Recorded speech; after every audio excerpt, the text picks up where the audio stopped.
So good morning to you all. Morning sir. Good morning sir. Good morning sir. Morning. Sir Yeah.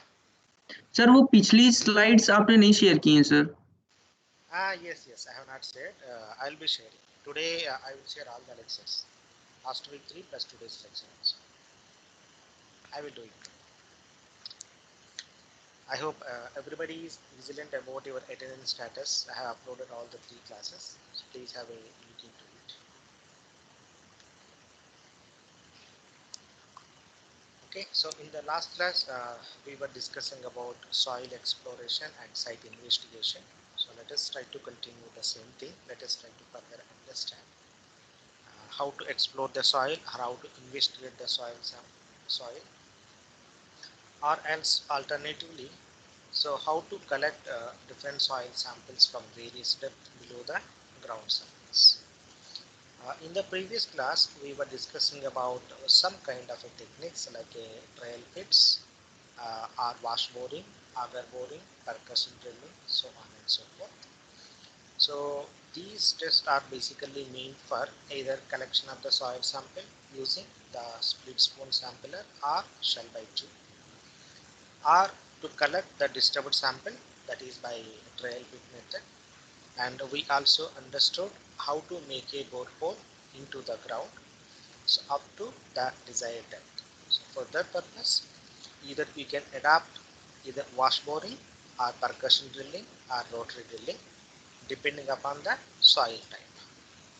So if it is very soft soil, then we can go for the wash boring. If the soil also comprise or constitute with gravelly material or pebbles, then we should go for another different kind of a exploratory technique. If it is a rock, then altogether we have to go for entirely different technique of making a borehole.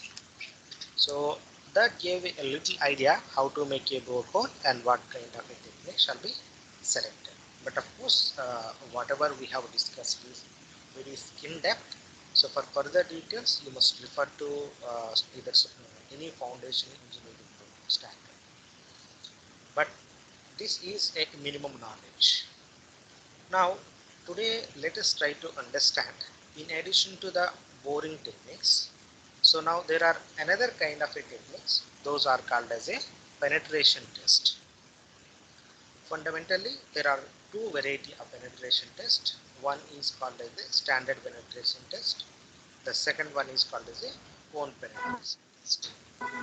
So first, let us try to discuss about standard penetration test. So this is one of the widely used geotechnical investigation test by any geotechnical engineer. It is typically called as a SPT. So you should not get confused. If you are seeing any kind of a terminology in the geotechnical report of SPT, it stands for Standard Penetration Test. Nowhere you will directly find a full form of standard penetration test. Everybody will report as a SPT. So then you should understand that it corresponds to standard penetration test. So the Bureau of Indian Standard Code IS 2131-1986, this code deals with how to conduct the SPT test. So for better understanding, so I have shown a simple schematic. So suppose if you look at different parts of it. So let us look at different parts. This is a ground. So this is a natural ground and this is a borehole. So this is BH, that is called as a borehole. Now we have seen how to advance the borehole in the previous class. So for that purpose, either you can use wash boring technique or percussion drilling or augering or rotary drilling. Now, what is the specific purpose of standard penetration test? The prime aim of SPT is to collect the soil sample from different depths in a borehole. Say for example, at this depth or at this depth or at this depth or at this depth. At a depth intervals, one should able to collect the soil sample So that is the primary purpose of any SPT test. Now, how do you collect the soil sample?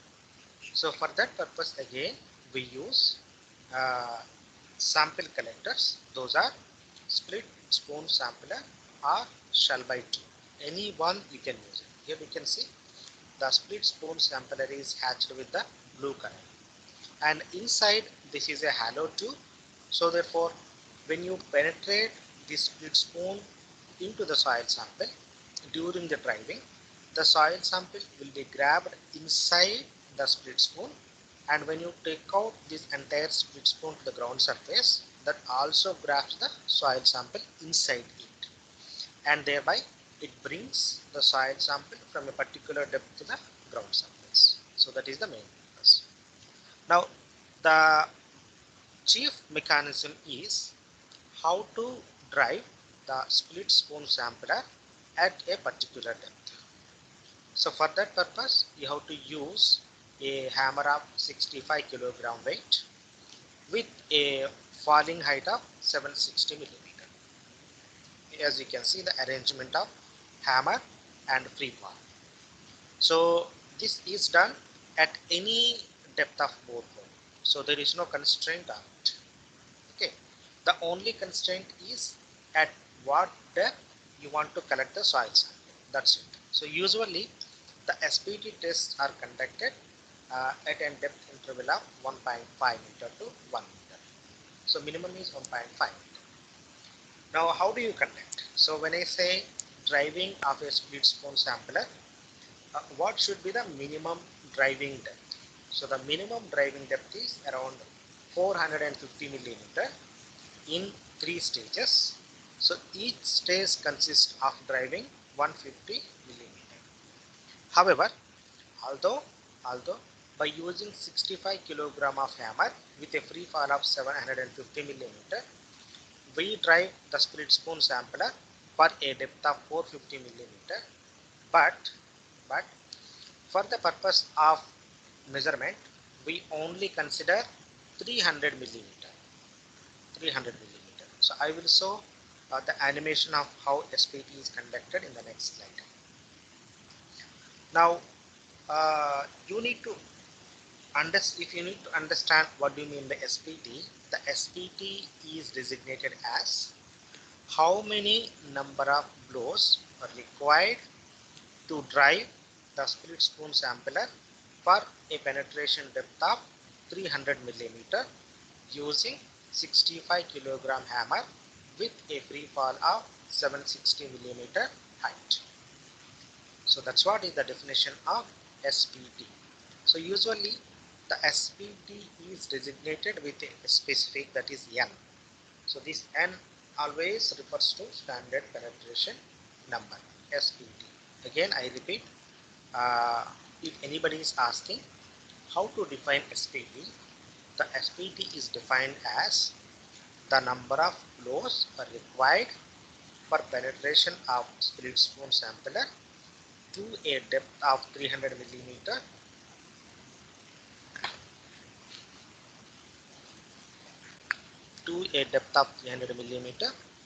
with the help of 65 kilogram hammer with a free fall of 760 millimeter. So this is what is the definition of SPT. Now let us see how SPT is conducted in the field. One important thing is that all penetration test, which includes standard penetration test and cone penetration test, are called as in situ soil tests. That means these tests are conducted directly in the field. That's why they are called as a in situ test. So in situ means they'll be done directly in the field. Now, so this is how the SPT test is conducted in the field. So this is a borehole made with the LPFA drill rod, and this is a SPT hammer of a 65 kilogram, and a free fall of 750 millimeter is maintained.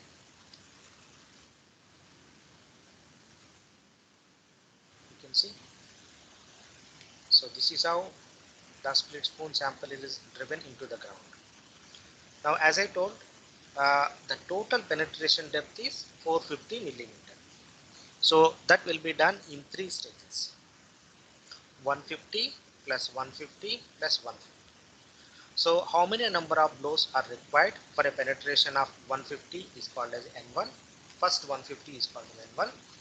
Second 150 millimeter driving is called as N2, and the third one is called as N3. However, the initial or the first 150 millimeter uh, driven number of blows are simply ignored, and the later two N2 plus N3 is considered for calculation. So you can see, so 150 plus 150, 300 millimeter. Still it is matching the SPT definition. So SPT definition is how many number of blows are required to drive a split spoon sampler to a depth of 300 millimeter. 300 millimeter. Now the initial 150 millimeter is avoided because when you are making the borehole, there is a possibility of some kind of disturbance to the top soil sample. So just to avoid such a disturbance to the soil, we simply ignore top 150 millimeter. So the standard penetration resistance SPT designated as N is nothing but N2 plus N3. The later two 150 millimeter penetration, N2 plus N3.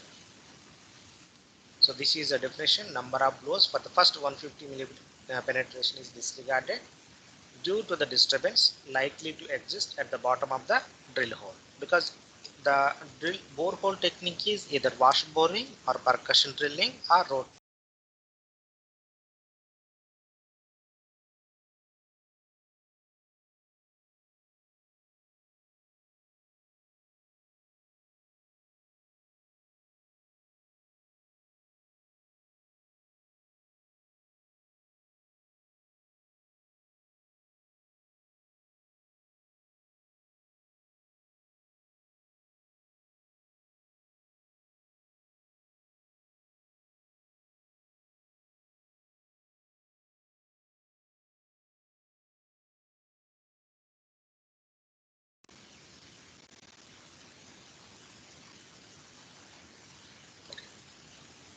Sir, Yeah, sir, for SPT we need borehole already. Means first we have to make borehole.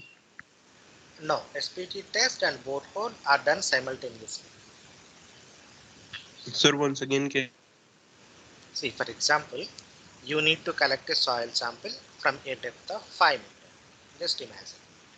So what you need to do first, you have to make a borehole up to a depth of 5 meters. So then you conduct the SPT test using the split spoon sampler for collection of the soil sample.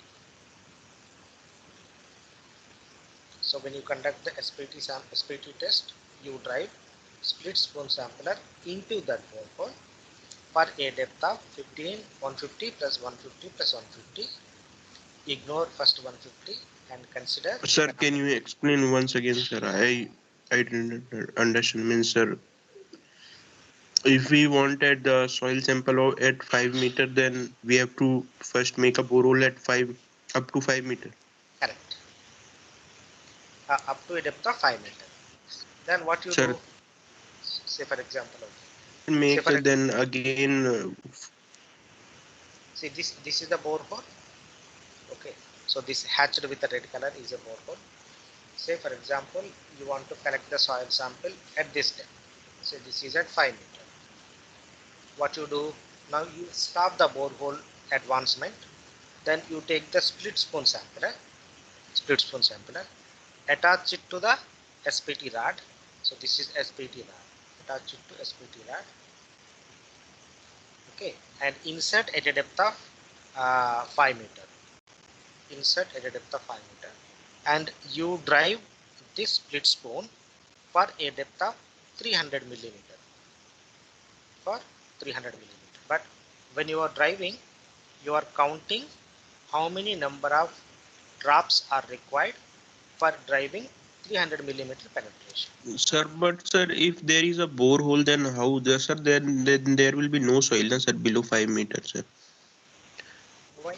Above 5 meter there is no soil.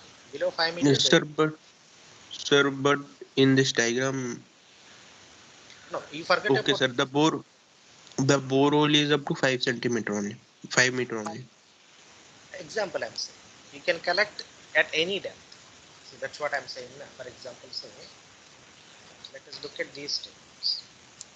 The test can be conducted at every 1 meter vertical intervals. That means initially you make 1 meter borehole, do the SPT, collect the soil sample, advance the borehole to 2 meter, conduct the SPT test, collect the soil sample, again advance the borehole to 3 meters, conduct the SPT, collect the soil sample, then further, so on and so Okay, on. Okay, but but okay. on, but what you need to record at that particular 1 meter depth, one is you are collecting the soil sample by split spoon sample. Okay, the second is when you are conducting SPT test, you are measuring the number of blows, that is N2 plus N3. Summation of these two will give you the SPT number.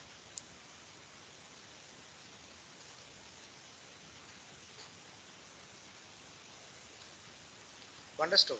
Whenever you conduct the SPT test, you are getting the SPT number, that is one parameter, and simultaneously you are collecting the soil sample. So these are the two things that will be done by the SPT.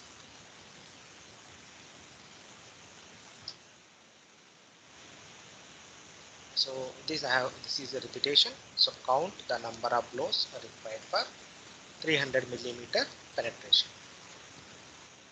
So on what kind of the soil the SPT shall be conducted? Because in foundation engineering, when you talk about the soils, we basically talk about two kinds of the soils. One is sand, next is Sir, clay. Yeah, sir, in last slide, how many soil samples we are collecting every meter? only one soil sample.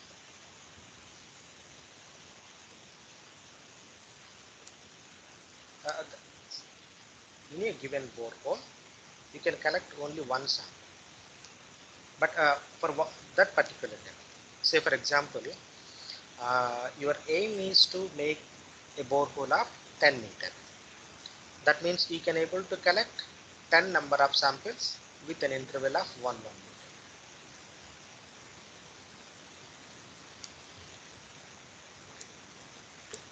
Okay, you got it now?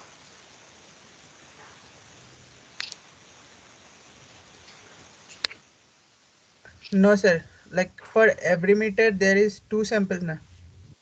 How come? Sir, 150 and 150, sir. No. See, the split spoon could able to accommodate a soil core of 450 millimeter. See, this is the split spoon now. This is split spoon. It could able to accommodate the soil core of length 450 millimeter or even higher. But as per the standardization of SPT, an SPT test shall be conducted for driving the split spoon sampler for a depth of 450 millimeter. Okay, but and for each 150 millimeter, the number of blows are counted. So effectively, you are getting 3 N1, N2, N3 number of blows, which correspond to 150 millimeter, 150 millimeter, 150 millimeter. But as per the test procedure, first 150 has to be discarded because of the soil disturbance by the previous drill hole technique, and later 300 millimeter penetration number of blows only are considered. That's what this means. Standard penetration resistance SPT number is nothing but number of blows required for penetration of split spoon to a depth of 300 millimeter, N2 plus N3. It is a combination. It is not a single. Is it okay now? Yes, sir. Very good. Any other question?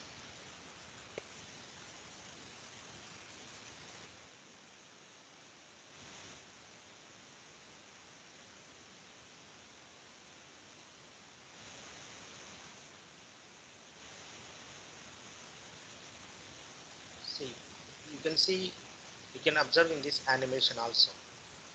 So it is driven for 450 millimeter turn. It's not more than it. So N1, N2, N3 are noted down, but N1 is discarded and N2 plus N3 is recorded as SPT.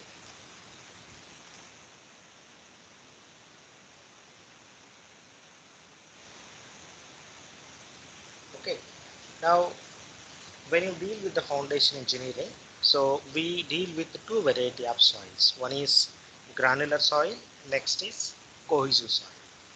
So in what kind of the soil, the SPT is reliable. So the SPT is mainly reliable in case of the granular soil, but it is unreliable in clays. But if you look at any geotechnical report, you can find it out that the SPT is conducted on every kind of the soils. So therefore, it is up to you to decide what could be the reliability of SPT parameter, whether they are valid or not. Whether they are valid or not. Okay. So it is valid only in case of the granular soil. Now try to understand why it is not reliable for clays and why it is reliable for the clay. So if you look at the particle sizes of the soil and particle sizes of the clay, clay is a cohesive material and sand is a non-cohesive material. Therefore, when you drive the split spoon into sand and into clay, we can easily understand that the resistance to penetration offered by clay is different than the sand. So this is the first thing. And this is the fundamental principle used to distinguish the sands and clays from the SPT number. Once the SPT number, that is N, is obtained, it can be correlated to the geotechnical parameters like angle of internal friction, Young's modulus, or relative density, so on and so forth. So the test is done within the boreholes at 1.5 meter depth of interval. So samples disturbed collected in split spoon sampler. So you can see this is it could be disturbed or it could be undisturbed. So anything is possible. Now one important thing is that when I talk about SPT, so let me also give you some examples. Now can I conduct this test on rock? The answer is no. Okay. And suppose if SPT is designated with N value, then is there any limitation on minimum value of N and the maximum value of N? Yes. So if the number of blows exceeds 50, then the SPT test has to be discarded. That means the soil is so stiff or so strong, it doesn't allow the penetration of split spoon sampler. If SPT exceeds 50, it indicates that that particular soil doesn't allow penetration of split spoon sampler. That means the soil is very strong. Suppose if SPT is 1, can anybody tell me what is the meaning of this one? If I get or if I report SPT of 122, what it designates? Very loose soil. Very loose soil. Or alternatively, the loose is valid for the granular soil. Or alternatively, it could be slurry also in case of the clay. So in these two kinds of the states, one is if the soil is very loose or if the soil is slurry.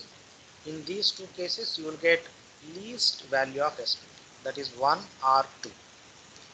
So that means if somebody gives the SPT value of 1 to 2, then I should understand that this is either completely loose sandy soil or slurry clayey soil.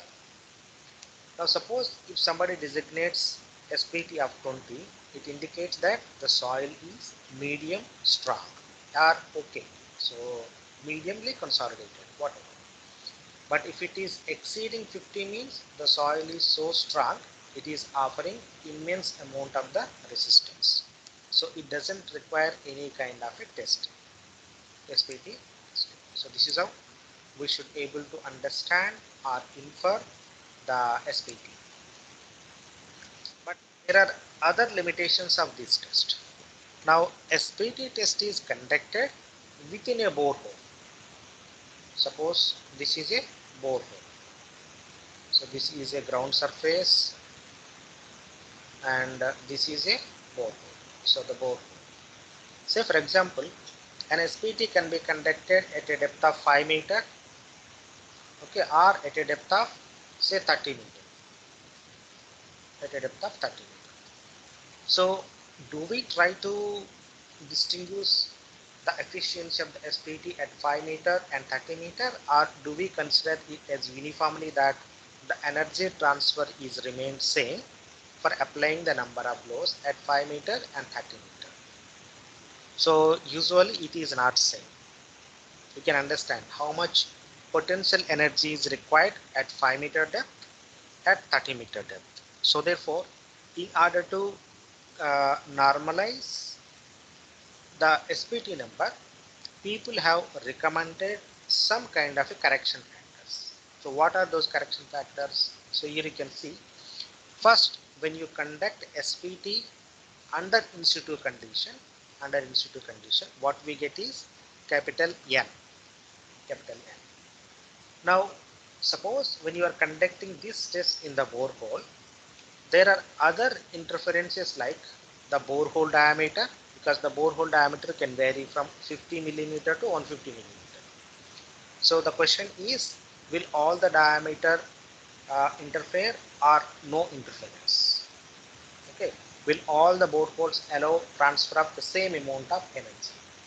So there is a big question. So that what they have done is, they have corrected some kind of, they have applied some kind of the corrections. Those are called as SPT corrections, as shown here. The first one is hammer efficiency, meaning thereby how much percentage of the energy is getting transmitted onto the split spoon sampler. The second thing is borehole diameter. What size of the borehole you are considering? 50 or 70 or 100 or 150 or 200? What is the diameter of the borehole? Then what kind of the sampler you are using? Are you using the split spoon sampler or shell bite tube or any other sampler type that you are using? Then rod length correction. So here the hammer is hanged with the rope. Say suppose this is the hammer and this is the rope, because when you conduct SPT at a 30 meter depth, so first you have to lower the hammer up to a 30 meter depth using the rod. So depending upon the length of the rod, again you need to apply the correction. So therefore these are the 4 fundamental corrections that has to be applied to the SPT number. So the first one is hammer efficiency. So this hammer efficiency, in order to communalize, normalize the efficiency, the people have truncated the efficiency transfer at 60 or sometimes 70. The 60 designates there is an energy transfer of only 60%. That's why this 60. So the 60 refers to 60% energy transfer. So other corrections like hammer efficiency, borehole diameter, sampler correction, rod length correction, you can apply. So different people have given different values of these hammer efficiency, etc. So here you can see the first one is hammer efficiency correction factor. Different countries, people are using different variety of hammers. Japan, donut hammer, safety hammer, donut hammer, which is again connected to the free fall or rope and pulley, and this is how the energy transfer occurs. 78% energy transfer, 67%, 45%, 45%. So this is the impact of hammer type on the SPT number. Next is borehole diameter. So if the borehole is 60 to 120, so no impact. If the borehole diameter is 150, then correction factor is 1.05. 200 millimeter, 1.15. As the borehole diameter is increasing, the correction factor is also increasing. Then sampler, if you are using the standard sampler, no correction is required. That is one. If you are using with a liner for dense sand and clay, it should be reduced. For loose sand, it should be reduced. Then a rod length. So if it is greater than 10 meter, no correction is required. 6 to 10 meter, 0.95. 4 to 6 meter, 0.85. 0 to 4, 0.75. So you have to substitute all these correction factors into this equation. Then accordingly, what we get, the final value is called as a corrected SPT. Corrected SPT, that is called as a N160, corrected for 60% of energy transfer after applying the hammer efficiency, borehole diameter, sampler correction and rod. So this correction is essential. It is a mandatory step in any SPT procedure.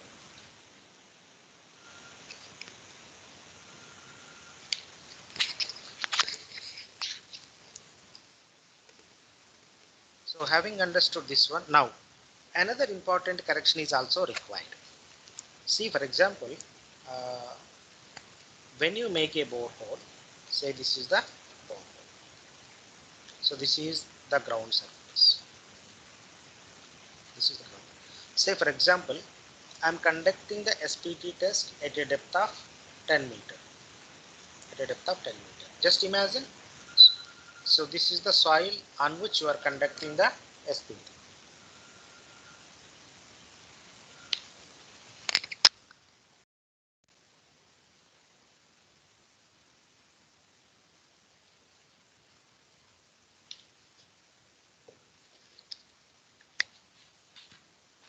So just imagine you are planned to conduct an SPT test at a depth of 10 meter. Now before you make a borehole,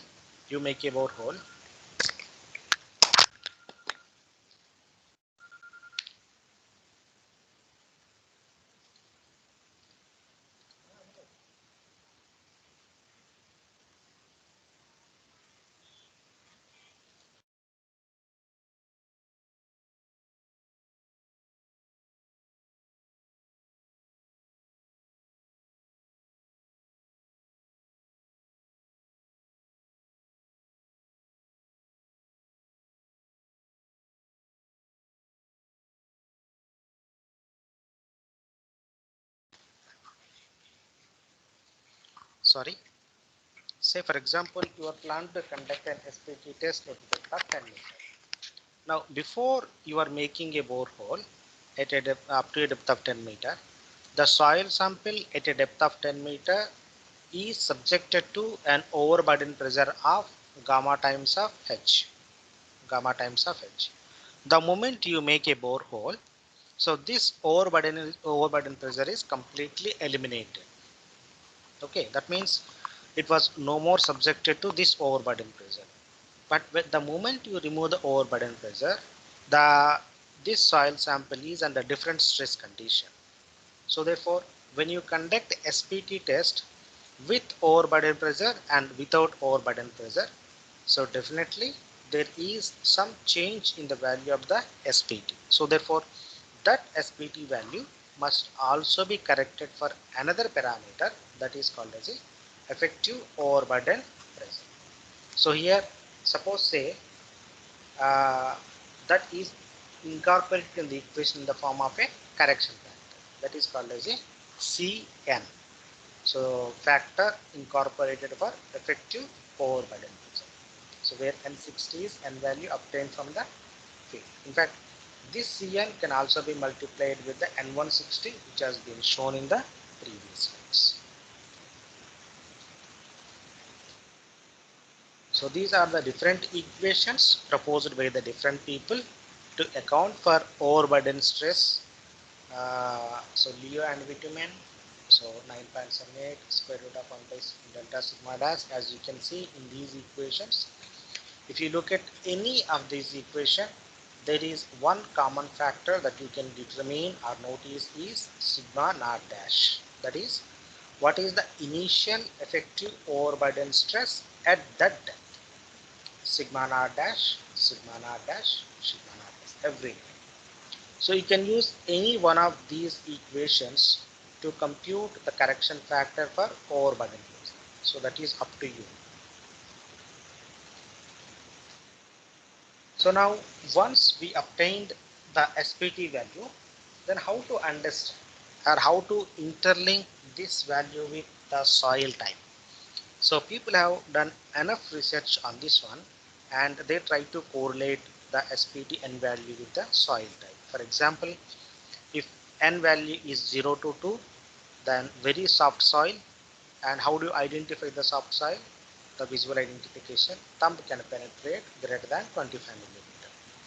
And if you try to determine the undrained strength of this very soft soil, it typically lies between 0 to 12 kilopascals. If SPT is 2 to 4, then soft soil, 4 to 8, medium clay, 8 to 15, stiff clay, 15 to 30, very stiff clay, and greater than 30, hard. So here they have given approximate values of the undrained cohesion also. But these tables shall not be taken as a granted. You need to use your wit in order to assess what should be the correct value of the strength. So never ever take these values. These are only for identification purpose. So these are the correlations between SPT versus the relative density dr for granular soil. So in the previous slide, it was interlinked with the cohesive soil. Now suppose if SPT is conducted in granular soil, so how do you correlate? So if SPT is 0 to 4, then very loose, 4 to 10 loose, 10 to 30 medium, 30 to 50 dense, greater than 50 very dense.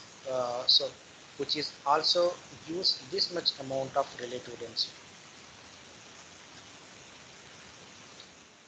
Then these are other corrections. So in previous two slides, they used uncorrected SPT.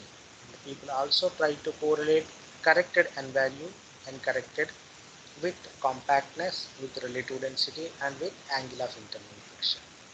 You must note that all these correlations are empirical in nature. Okay, so in a sense, people have conducted SPT test on different soils and they have collected the soil sample and they try to determine either compactness or relative density or angle of internal friction separately in the laboratory. Since now they know the corrected n value and the angle of internal friction or dr value which were determined in the laboratory, they try to correlate or develop a relationship between so the n value versus pi. So it could give us either linear or non-linear or power, any kind of relationship.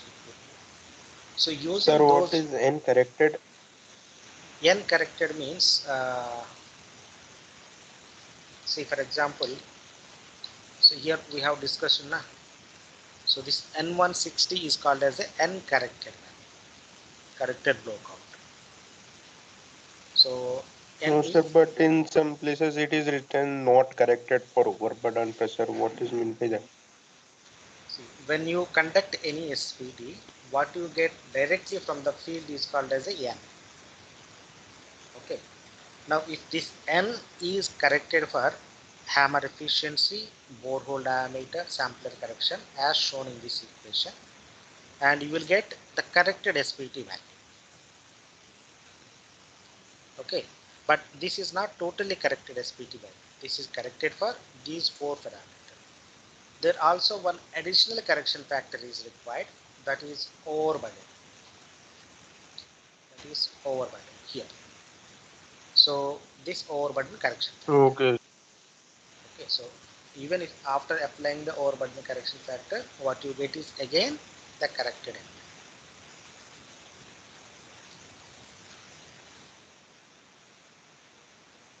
So that's what is the meaning of this n corrected. Here it is corrected for overburden also. Yes.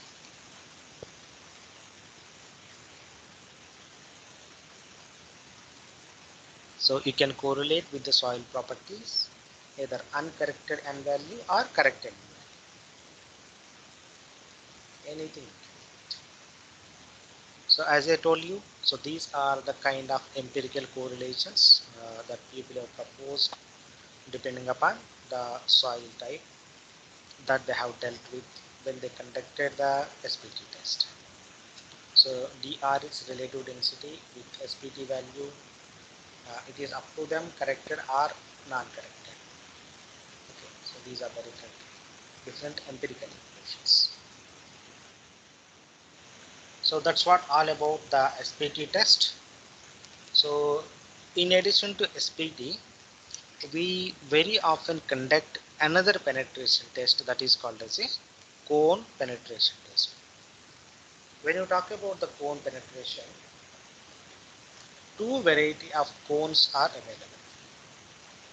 So that is dynamic cone penetration test or static cone penetration test. So in simple terminology, they are designated as DCPT and SCPT. So don't get confused. Earlier it is SPT, designates standard penetration test. Now it is CPT, cone penetration test.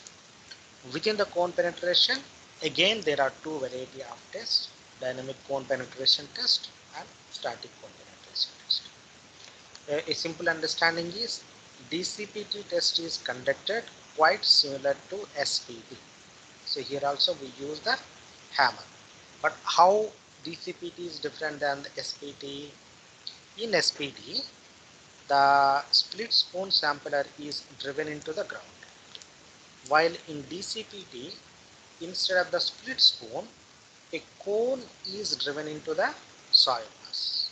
So in any of the cone penetration, we never ever collect any kind of the soil. If you want to collect the soil sample, you must only conduct the SPT.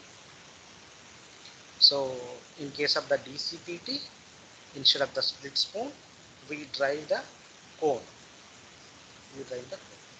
So the DCPT is like SPT, but SCPT is completely different than the DCPT. Here, the same cone is pushed into the ground at a standard rate of 2 centimeter per second. 2 centimeter per second. So try to distinguish. DCPT involves driving by applying the number of blows. SCPT associates with pushing of the cone at a standard rate of 2 centimeter per second. So therefore this gives continuous measurements, while DCPT will not give the continuous measurements. It gives the test shall be conducted at an interval of again 1 meter depth or 1.5 meter depth as shown. So it gives blow counts at 1.5 meter depth of intervals. So let us try to distinguish. So this is called as a cone penetrometer. So this is called cone. So this is static cone penetration test. This is schematic of a static cone. This test is also called as a Dutch cone test. So these are the different parts of the cone. So this is a mantle rod and this is a friction sleeve. There is a cone at the tip, as you can see. So the tip of the cone is so sharp, so this cone facilitates penetration into the ground. So this cone is made for a particular surface area and for a particular angle. So that I will show in the next slide. Now, so when you look at this schematic and when you compare this with the SPT, by now it should be clear to you that, so in case of the cone penetration test, a cone is driven into the ground. In case of the SPT, split spoon is driven into the ground. So in case of SPT, one can able to collect the soil sample, while in case of the CPT, we can't able to collect any kind of the soil sample. So these are the different parts. Steel cone, this is steel cone. So steel cone, then friction jacket, then sounding rod, then mantle tube inside only, driving mechanism from the top, and various mirroring equipments. Now how this test is conducted? So this is the entire test procedure. The test is conducted in 4 steps. So here if you look at carefully, 4 variety of positions are shown in the left side schematic diagram. If you look at carefully, so position 1, the cone and the friction jacket. So this is the cone, and this is the friction jacket. You can see the cone and the friction jacket. The cone and the friction jacket assembly in a collapsed position. Means one is engaged or anchored with the another one. Now if you look at carefully the distinction between the position 1 and position 2, so a small gap equivalent to A separates the above and the below friction jackets, as you can see completely here. The position or the gap of this A is nothing but 40 millimeter. So now it is quite clear to understand. In position 2, when it is driven, you are driving the cone and the friction jacket alone to a depth of 40 millimeter. Now in position 3, if you look at carefully, another 40 millimeter is driven. However, this time it drives only the second friction jacket, as shown here. Second friction jacket. That means at position 3, the total penetration is 40 plus 40, so 80 millimeter. So what we measure is how many number of blows are required, or how much penetration resistance is required to drive 40 plus 40, 80 millimeter into the soil sample. Now once it is driven 80 millimeter into the soil sample, again it goes to the initial position. You can see the position 1 and position 4 are identical. But at position 1, at position 4, the only difference is it has been driven to a depth of 80 millimeter. So position 1, the cone and the friction jacket assembly in a collapsed position. Position 2, the cone is pushed down by the inner sounding rod to a depth A, small a, until a collar engages the cone. So here this is the collar. The collar engages the cone. The pressure gauge records the total force QC to the cone. So normally A is equal to 40 millimeter. So in position 3, the sounding rod is pushed further to a depth B. So this pushes the friction jacket and the cone assembly together. The force QT normally is normal. Here the force is QT. Earlier in the position 2 is QC and position 3 is QT. Position 4, the outside mantle rod is pushed down a distance of A plus B. So which brings the cone assembly and the friction jacket to position 1. So the total movement is A plus B 18. Sir, can you explain it once again, sir? I didn't understand. Okay, so let me show this picture for your better understanding. Let's see, this is the position 1. Okay, now it has been moved to 40 millimeter. It includes, this is a cone and this is a friction jacket. This is a cone and this is friction jacket. So cone plus friction jacket is driven to a depth of 40 millimeter. Okay, now when you have moved to 40, you can see there is an anchoring of the blue hatch tube with the red hatch tube. There is an anchor at the interface, if one can able to see here. It is anchored. Suppose if you move further, what will happen? If you move further, then this red anchored to the blue one is also moved. Yes. So in position 2, this red hatch and blue hatch move together. They move together. Then in the third step, only the green hatched rod is moving along.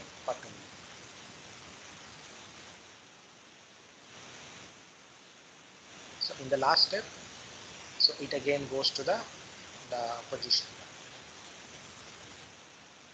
So let me show the animation one more time. So this is the initial position. This is mantle rod, which is far away. So this mantle rod initially is attached to the bottommost cone with the friction jacket. So this friction jacket is anchored to the another friction jacket, but with a gap of 40 millimeter. So the first friction jacket is highlighted with the red hatched zone. The second friction jacket is highlighted with the blue hatched zone, and the third friction jacket with the green. So first 40 millimeter push, that we can observe anchoring. Then second 40 millimeter movement of blue plus red, and the third push, and the last one. So bringing it to the initial push. So usually when you push the cone penetration, so we measure two variety of forces. The force or the resistance offered or the resistance measured by the cone tip alone, and the resistance all along the friction sleeve, as we can see. Sir, Yeah. sir, what is the purpose of third push and fourth push?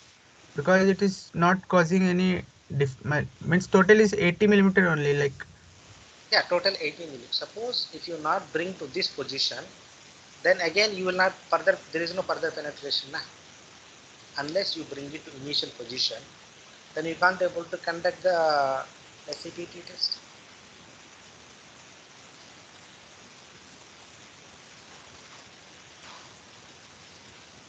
Suppose you have conducted SCPT at a depth of 1 meter. So unless you brought it to the initial position, if you want to conduct SCPT at a depth of 2 meter, so how do you do it without bringing it to the initial position?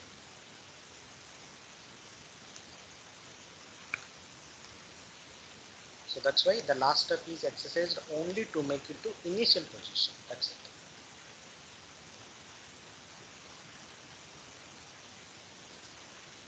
There's no other purpose.